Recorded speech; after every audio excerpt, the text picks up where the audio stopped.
The reality is, processes of the past may not work in today's market.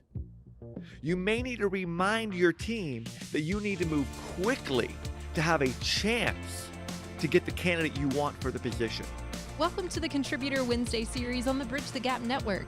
This series is sponsored by Peak Senior Living by Functional Pathways. Each week, you'll hear from a thought leader discussing topics that are relevant and impactful to the senior living industry. Welcome to Bridge the Gap Contributor Wednesday. I'm Chris Heinz. Now, if you go online right now and type in the phrase, how to prepare for an interview, you will get thousands of articles on the subject.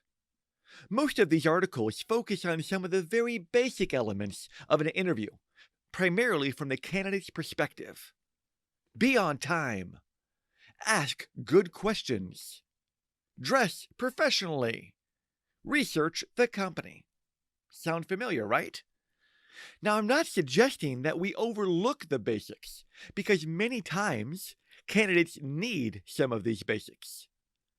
Perhaps they haven't interviewed in a while. But unfortunately, most of these articles stop after covering these elements that are specifically driven for the candidate. As a talent advisor or recruiter that specializes in senior living leadership, I find that quite a bit of time is spent preparing the candidates for the interviews, but very limited time is spent preparing the people within the company who are doing the interviews. Our role in this space is to ensure that both sides are fully prepared.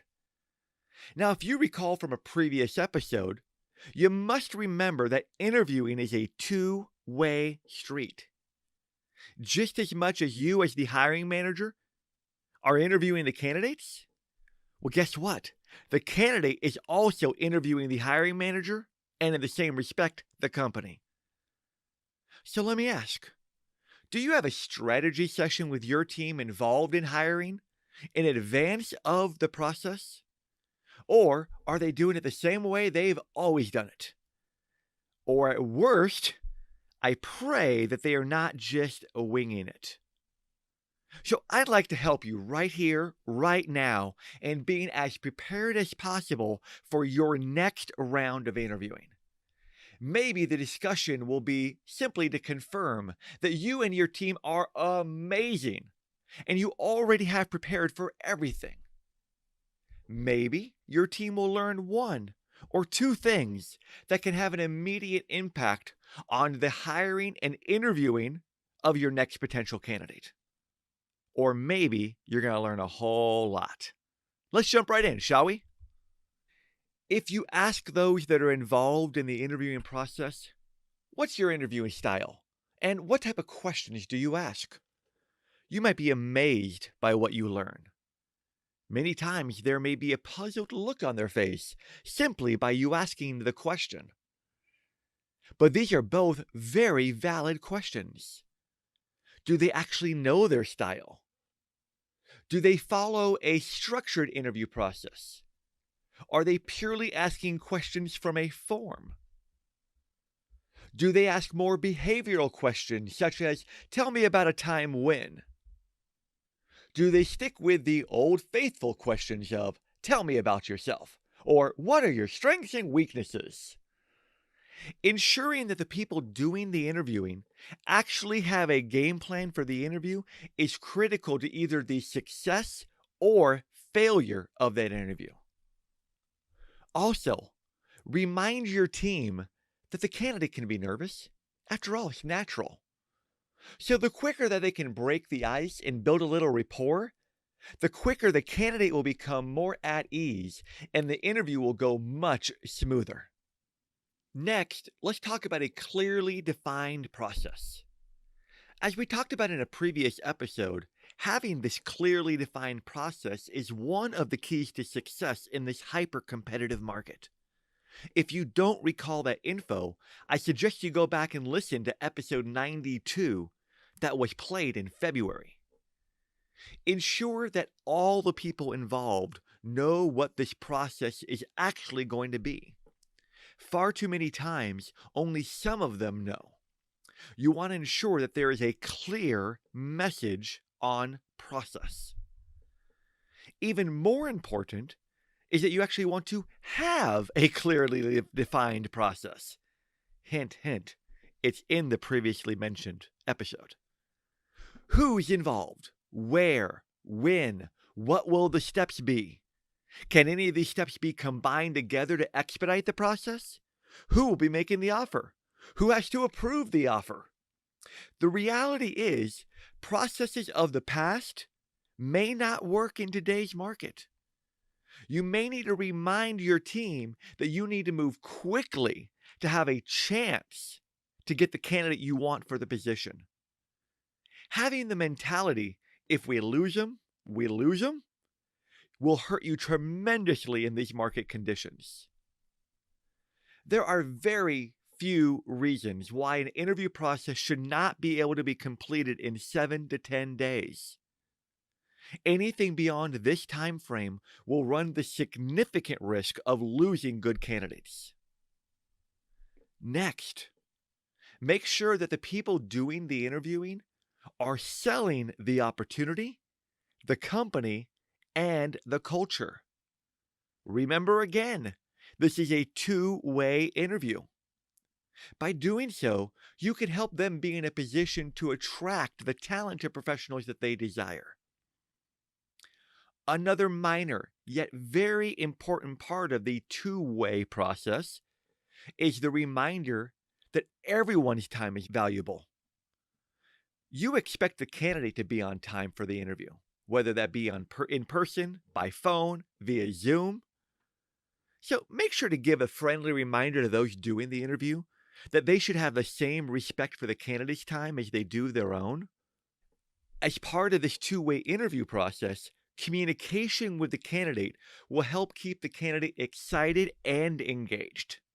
This communication can be the difference in the entire process, no matter how clearly defined. When a candidate understands what the process is and where they fit in, it is far more likely that they will want to continue. If they are in other processes, which they probably are, as long as they know the remaining steps with yours, they'll be more likely to hold off on making a decision on the others so that they can make the best decision for themselves, which hopefully means they're accepting yours. Now, let's talk about the interview itself. As the leader of the process and the one ensuring everyone is prepared and ready, consider coaching the interviewers to put the candidate in the best position to show their best and ideal capabilities. Don't go in the interview and try to trip them up. If there are particular things or discussion points that the prospective candidate should be prepared to discuss, let them know this in advance. Send them a quick email. Shoot a quick text.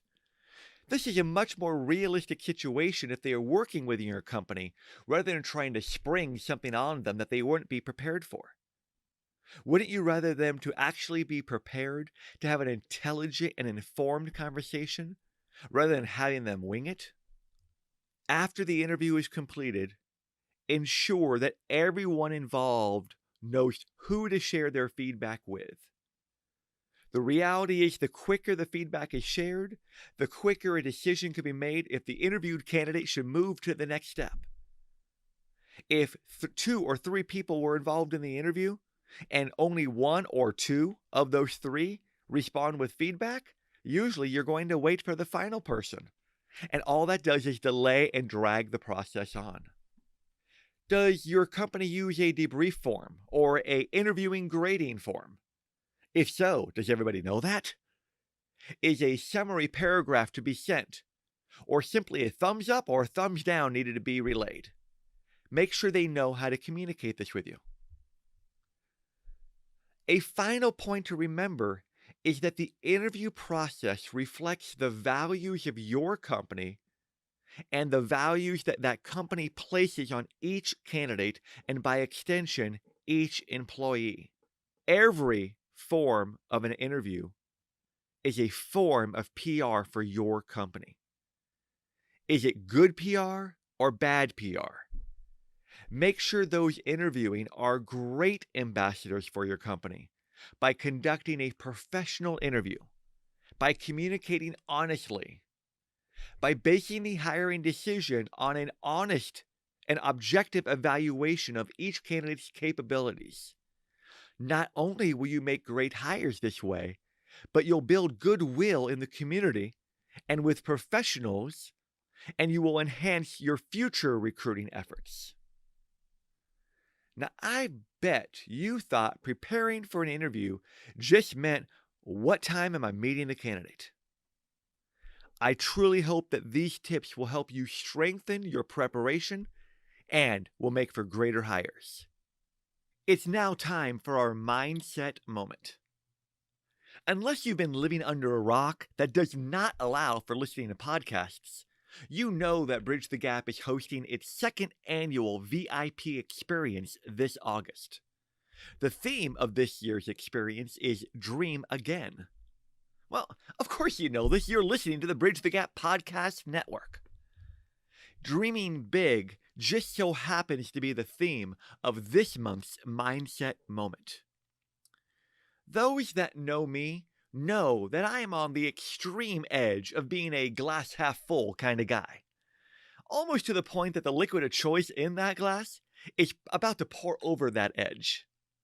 I am a big believer in having dreams. I'm not just talking about goals or New Year's resolutions or a to-do list. I'm talking about dreaming big.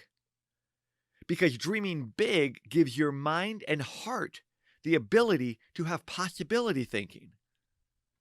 Dreaming big gives you a chance for greatness. Having a BHAG, a big, hairy, audacious goal, like we spoke about several months ago, allows for you to dream bigger and better. Dreaming big can help you find meaning and purpose in your life. It is so easy to feel like the things that we dream of just don't matter because they are too far off or too difficult for us at this stage in our lives. But your dream is worth pursuing. If not for dreaming, then how do we know what's important? How will we ever get there if we never start? There are a lot of different ways that dreaming big gives your life purpose and meaning. When people dream, they set their sights on something even bigger than themselves, even when it seems impossible. All kinds of great things can happen as a result. Career changes, relationships deepen, new skills flourish. Dreams have all sorts of positive impacts, both personally and professionally. The old national radio host, Casey Kasem, did the weekly countdown. He used to say at the end of every weekly countdown, keep your feet on the ground and keep reaching for the stars. Many have been quoted with the saying, shoot for the moon. Even if you miss, you'll land among the stars. Don't settle for less. Strive for more. It costs you absolutely nothing to dream. The reality is, you have the ability to change your life. And if you dream big, you have the ability to change the lives of so many with just one dream. So let me ask, what's your dream? What are some of the incredible things that you want to accomplish? Decide on those dreams and go for it. Alrighty, folks, that is it for this month's Contributor Wednesday episode. If you have any comments, questions, complaints, or even conundrums on the subject of prepping for the interview, or my thought on dreaming big from today, please message me on LinkedIn. Stay tuned for next month for the next chapter in our recruiting and mindset adventures. Again, I'm Chris Heinz. Thank you so much for listening to this week's BTG Contributor Wednesday. Please make sure to connect with me on btgvoice.com. Thanks for listening to the Contributor Wednesday series on the Bridge the Gap Network, sponsored by Peak Senior Living by Functional Pathways. For a full library of episodes, visit btgvoice.com.